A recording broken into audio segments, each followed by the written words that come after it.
अस्सलामुअलैकुम वरहमतुल्लाहि वबरकातुहू।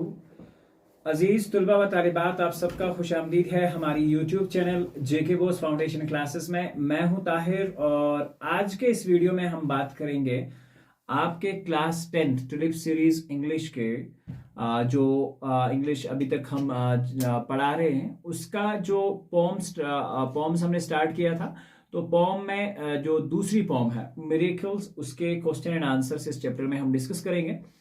तो अगर आपने आज से पहली बार चैनल पर विजिट कर रहे हैं तो प्लीज चैनल को सब्सक्राइब करें, बेल आइकन को जरूर प्रेस करें ताकि आपको जब भी हम कोई नई वीडियो अपलोड करें तो उसका नोटिफिकेशन मिले। इससे पहले के जो भी सारे लेक्चर्स हैं क्लास 10 इंग्लिश के वो ऑलरेडी अपलोड किए जा चुके हैं और चैनल पे ऑलरेडी उर्दू कंप्लीटली पढ़ाई जा चुकी है और मैथ्स के लेक्चर्स भी है, बहुत जल्दी हम अपलोड करने वाले हैं ताकि कोशिश यही रहेगी कि एग्जाम से पहले हम मैथ्स के भी मैक्सिमम चैप्टर्स जो हैं वो कंप्लीट करें। तो इन सारी चीज़ों का जो लिस्ट है आपको हमारी चैनल की प्लेलिस्ट में आपको सारी चीज़ें मिल जाएंगी और इंग्लिश और स्पेशल उर्दू का भी प्लेलिस्ट जो है आपको इस चैनल की डिस्क्रिप्शन बॉक्स में, इस वीडियो की डिस्क्रिप्शन बॉक्स में मिल जाएगा। तो चलिए बात करते हैं आज के वीडियो पे। Chapter number, this is basically the poem to miracles written by Walt Whitman. और इस पोम के क्वेश्चन एंड आंसर्स इस पार्ट में हम डिस्कस करेंगे और specially textual questions plus rhyming scheme, poetic devices जो इसमें यूज हुए हैं और दूसरी बात जो इस पोएम से अब तक के एग्जाम रिलेटेड क्वेश्चंस आए हैं उनमें से भी कुछ पोर्शंस हम डिस्कस करेंगे। तो चलिए बात करते हैं। पहला टेक्सचुअल क्वेश्चन जो है वो क्या है। Think about the poem. आपको थोड़ा सा कहा गया है कि पोएम के बारे में सोचें आप। And the usual view of the miracle is that it seldom happens. कोई ऐसी चीज जो अचानक ही हो जाए उसे हम क्या कहते हैं, मिरेकल कहते हैं, यानी कि जिसकी एक्सपेक्टेशंस ना हो और वो चीज हो जाए। लेकिन क्वेश्चन क्या है यहाँ पे, what does the Walt Whitman think about the miracles. और इस पॉइंट की नजर में जो मिरेकल का मीनिंग है वो क्या है, ये आपके पास क्वेश्चन है। Answer, the Walt Whitman presents us together a different point of view of the miracles. एक डिफरेंट पॉइंट ऑफ व्यू जो है मिरेकल का हमारे सामने प्रेजेंट करता है। और अकॉर्डिंग टू हिम, उसके मुताबिक miracles are not rare things. वो रेयर थिंग्स नहीं होते, ठीक है, यानी कि जो जिसे हम कहेंगे कि अचानक हो जाने वाली चीजें बिल्कुल भी नहीं होती। They happen every moment and every around us. They happen every moment around us. हमारे इर्द गिर्द हर एक मोमेंट पे होते हैं। Now our everyday life is full of miracles. और हमारी जो रोजमर्रा जिंदगी है वो फुल ऑफ मिरेकल्स है। He finds miracles everywhere, in people, in city life and in nature. To him, anything that gives him immense pleasure is a miracle. So उसकी नज़र में जो चीज़ जिसमें उसे करने में मज़ा आता है या जिस चीज़ को उसे प्लेजर हासिल होता है, जिस चीज़ से, उसमें उसे मिरेकल दिखता है। उसके बाद क्वेश्चन नंबर 2 बड़ा ही आसान है। When you read the poem, you note that some miracles are from nature, other are connected with the people and city life. Make list of those. Notice how Whitman moves from one to another. तो actually हमें ये सारी चीजें notes करके बतानी है। तो पहले मिरेकल्स फ्रॉम द नेचर जो इसने बेसिकली यूज किए हैं। Wade with naked feet along the beach, stand under stress in the woods, यानी कि समुद्र के बीच पे नंगे पांव चलना या किसी दरख्त के साई में बैठना। वॉच हनी बीज बिजी अराउंड द हाइव, अपने उस हाइव के अराउंड जो मक्खियों का जो छत्ता होता है, जो शहद की मक्खियों का जो छत्ता होता है उसके अराउंड उनका घूमना। Animals feeding in the fields, जानवरों का चरना जो फील्ड्स में है। Wonderfulness of the sun down, ये stars shining so quiet and bright, चुपचाप से चमकना स्टार्स का। ये नेचर से जो नोटिस किए हैं मिरेकल्स हमारे पोइट ने, वो सारी चीजें हैं। Now thin curve of the new moon in the spring, ये भी एक मिरेकल है। Every hour of the light and dark, every cubic inch of the space, every square yard of the surface of the earth, every foot of the interior of the earth, sea, fish, rocks and motion of the waves. ये सारी चीजें जो हैं, sea, fish, rocks and moons of the waves, ये सारी चीजें जो हैं इनमें शायर को मिरेकल्स दिखते हैं। अब दूसरी बात पूछी गई थी, सिटीज में क्या मिरेकल्स देखे हैं। Miracles connected with the people and the city life, उसमें क्या क्या चीजें आती हैं। The streets of the Manhattan city, जो मैंने आपको बताया था कि ये न्यूयॉर्क का एक बहुत ही क्राउडेड शहर है अमेरिका का। Roofs of the houses towards the sky, बड़ी बड़ी ऊंची ऊंची इमारतें जो आसमान से छूती हुई नजर आ रही है।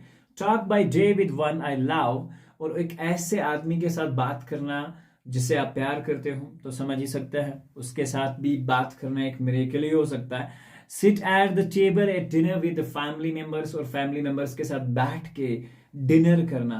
Look at the stranger supposed me in the Subway cars, और उन लोगों की तरफ देखना जो मेरे अपोजिट कार्स को रन कर रहे हैं। तो कितनी इमेजिनेशन है। The ships with man in them, और शिप्स जिसके अंदर आदमी बैठे हुए हों। इन सारी चीजों में विटमैन को बेसिकली मिरेकल्स जो है वो दिखते हैं। Next question, what does the lines about Manhattan and the subway car tells us about the Whitman's feeling for the people? यानी कि जो लाइंस जिसमें शहर का नाम मैनहट्टन का नाम लिया गया है और सबवे पे चलने वाली उन कार्स का नाम लिया गया है, उनसे क्या फीलिंग जाहिर होती है विटमैन की about the people. Whitman gets excited to see overcrowded streets of Manhattan. मैंने आपको पहले ही कहा था कि ये बहुत क्राउडेड सिटी है और वो इन सारी चीजों को देख के बहुत एक्साइट हो जाता है।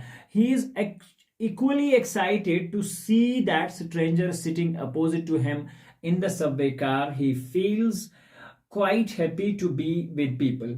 He loves people as he loves the nature. और वो लोगों से इतना ही प्यार करता है जितना कि नेचर से प्यार करता है। तो ये सारी चीजें हैं जो उसकी फीलिंग को यहाँ पे बताते हैं। उसके बाद दूसरा क्वेश्चन है, have you ever come across A miracle in your life? If yes, right an account of it in 150 words. और are you waiting for a miracle to happen in your life? What about your feeling in your feelings are right in 150 words? दो question है और दो का एक simple सा answer मैंने ढूंढ के लाया है, ठीक है। सो उम्मीद करते हैं कि यह आंसर आपको पसंद आएगा, ठीक है। आप अपने हिसाब से भी इस क्वेश्चन का जो आंसर है वो लिख सकते हैं, लेकिन फिलहाल मेरे पास जो मुझे अवेलेबल हुआ जो बहुत आसान लगा मुझे वो ये है। The last year my younger sister Shweta was studying in class 8th। तो लास्ट ईयर की बात है कि मेरी बहन जिसका नाम श्वेता है, who was actually was studying in class 8th। Although she is a brilliant student, हालांकि वो एक ब्रिलियंट स्टूडेंट है, but she did not work hard in her studies। वो अपनी स्टडीज में बिल्कुल भी ज्यादा ध्यान नहीं देती। She always remained busy in playing video games, mobile games and chatting on social network sites and all that। सो वो ज्यादा बिजी रहती है इन सारी चीजों में, बिजी रहती है मोबाइल गेम्स में, चैटिंग में, बाकी चीजों में। So hardly spare time for her studies, थोड़ा बहुत टाइम उसे बच जाता था स्टडीज के लिए।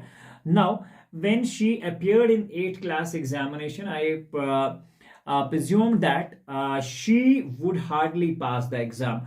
और मेरा ऐसा फीलिंग था कि वो बड़ी मुश्किल से इस एग्जाम को पास करेगी। But when the result of the examination was declared, जब रिजल्ट डिक्लेयर किया गया, I was shocked to learn that she had topped the 8th class examination।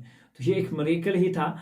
In the complex, this was really a miracle for me। Now I am waiting for the same miracle to happen with me also। I am studying in class 10th and wish to be in the class 10th examination topper in Jammu and Kashmir division। Is it right now?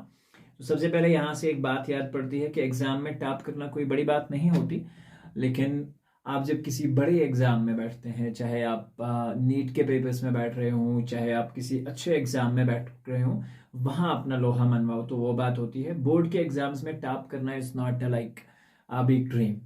सो आपके अच्छे marks आ जाते हैं, you are in the hundreds, like you are in the 60s 70s, and it's enough in class 8th and 10th। Nowadays marks are not matter, marks are totally considered not considered in any means।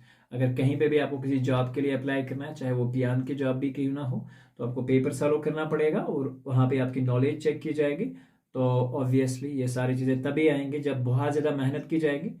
उसके बाद next question है literary devices in the poem, यानी कि poetic devices basically. What are the image used by the poet? देखो सबसे पहले ये image का जो नाम है ना, थोड़ा सा हम समझने की कोशिश करेंगे कि बेसिकली इमेज का क्या मतलब होता है।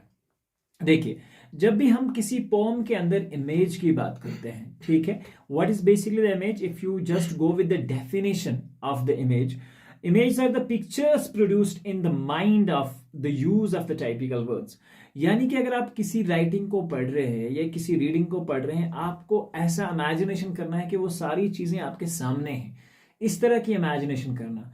यानी कि अगर आप कोई चीज पढ़ने जा रहे हैं या कोई चीज को देख रहे हैं, तो या रीड कर रहे हैं तो वो सीन आपके दिमाग में क्रिएट हो रहा है, जो चीजें आप पढ़ रहे हैं वो सीन आपके दिमाग में क्रिएट हो रहा है। तो इस तरह की इमेज का इस्तेमाल जो है वो हमें बताना है। बेसिकली एक पोएटिक डिवाइस जिसे इमेजरी भी कहा जाता है, वो बेसिकली यही चीज तो डिफाइन करती है कि यानी कि कुछ ऐसी लाइंस जो आपके माइंड में वो करेक्ट सिनेरियो बता सके जो कि आपकी लाइंस आपको समझा रही हैं। ठीक है, तो इसलिए जो विटमैन है, he has used basically the number of the images in this poem, and here are some of these words exactly on your screen.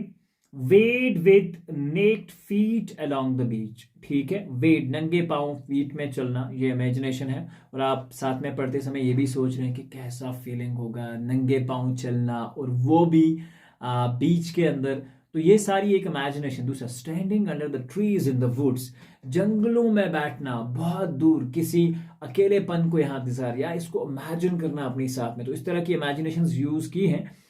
What Honey बीज, वॉच हनी बीज बुजी अराउंड द हाइव, और इस हाइव के इर्द गिर्द हनी बीज को देखना, ये एक इमेजिनेशन है कि किस तरह की जब आप पढ़ रहे हो तो आपकी नजर में वो चीजें आ रही हैं। दूसरा, animals feeding in the field, जैसे मैंने ये सेंटेंस पढ़ा तो मुझे एक ग्रीन सा एक माहौल साथ में पड़ता है, एक नेचर पड़ता है जहाँ पे मैं जानवरों को, या गुलमर्ग की वो फिजाएं याद पड़ रही है। ठीक है, जहाँ पे आप दूर दूर तक जानवरों को चरते हुए, घोड़ों को चरते हुए देख पा रहे होंगे। वंडरफुलनेस ऑफ द सनडाउन, और जब या शाम को सनडाउन होता है, या ये सारी इस तरह की नेचर की जो भी एक्टिविटीज होती हैं उनको इमेजिन करना, ये सारी बेसिकली इमेजेस जो हैं पोइट ने यहाँ पे यूज करी हैं।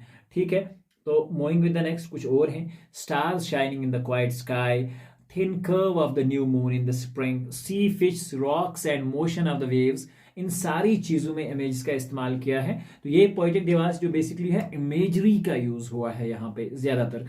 ठीक है, sea fish, rocks and motion of the waves, the streets of Manhattan, roofs of the houses, talk by the day with one I love, and sit on the table for the dinner with the family members, ये सारी चीजें जो है ना यहाँ पे imagery का use किया गया है। यानी कि जब आप इस लाइन को पढ़ते हैं तो आपकी जहन में वो सीन क्रिएट हो जाता है जो सारी चीजें हैं। तो let's move with the last question, that is there any rhyming scheme of the poem? No, poem जो है बेसिकली बगैर किसी राइमिंग स्कीम के है। There is not any rhyme scheme in this poem. The poem is basically written in a free verse, और इसके लिखने वाले जो हैं उनको भी फ्री वर्स का शहंशाह माना जाता है। ठीक है, तो चलिए एग्जामिनेशन स्टाइल कुछ क्वेश्चंस देख लेते हैं। Read the given extract and answer the questions, or watch the honeybees busy around the hive of the summer afternoon, or animals feeding in the fields, ये सारी चीजें हैं। और इसके बीच में जो एग्जाम के रिलेटेड क्वेश्चंस हैं, now these are the questions here in front of you, so थोड़ा सा I'm just changing it a bit that it should be properly visible, so color थोड़ा सा मुझे dim लग रहा है, so I will just change the color ताकि आपको ये अच्छे से नजर आ जाए। ठीक है, तो यहाँ पे just a second, okay, now see what are the images used by the poet in the above lines answer। ठीक है, the image used in these lines are watching the honeybees busy around the hive, ये भी एक imagery है। looking at the animals feeding in the fields, maximum ये जो सारी pome है ना अगर इसमें देखें तो imagery का जो है वो यूज किया गया है। looking at the wonderful beauty of the setting sun, और उसके बाद looking at the stars shining quietly and brightly in the sky, then looking at the new moon in spring with its wonderful delicate thin curve। so ये सारी चीजें जो हैं वो इसमें डिफाइन की गई हैं। Extract number 3, now read the given extract and answer the questions. To me, are of the light and the dark is a miracle. Every cubic inch of the space is a miracle. Every square yard of the surface of the earth is spread with the same. Every foot of the interior swarms with the same. तो इसके base पे जो question and answers हैं, pretty simple question answers are there. So let's get started there. Now this is the one. According to the point, all the miracles same. तो ये questions 2012 में पूछे जा चुके हैं। Why write any two miracles mentioned in the given extract? Give the meanings of the following words. तो बहुत simple तरीके से इसका आंसर जो है हमने लिख रखे हैं। एक बार फिर से मैं इनको आपको दिखा देता हूं ताकि आप का एक एग्जैक्ट जो है वो आपको ये समझ आ जाए। थोड़ा सा we have to change the color of this because it looks like a dimish color now. I hope it's visible. So now answers. Now all the miracles are not same, ठीक है, each one has its own individuality and own place in the universe, ये बात भी सही है। Every moment of the day and night is a miracle. Every foot of the interior of the earth is a miracle. इसके ऊपर question जो पूछा गया था बहुत सिंपल था कि write any two miracles mentioned in the given extract. According to the poet, all the miracles are same. Are all the miracles same? क्या सारे miracles same होते हैं? Why? तो इसका आंसर जो था no. All the miracles are not same. Each one has its own uniqueness, जिसे हम कह सकते हैं individuality या uniqueness, यहाँ पे word best आ सकता था।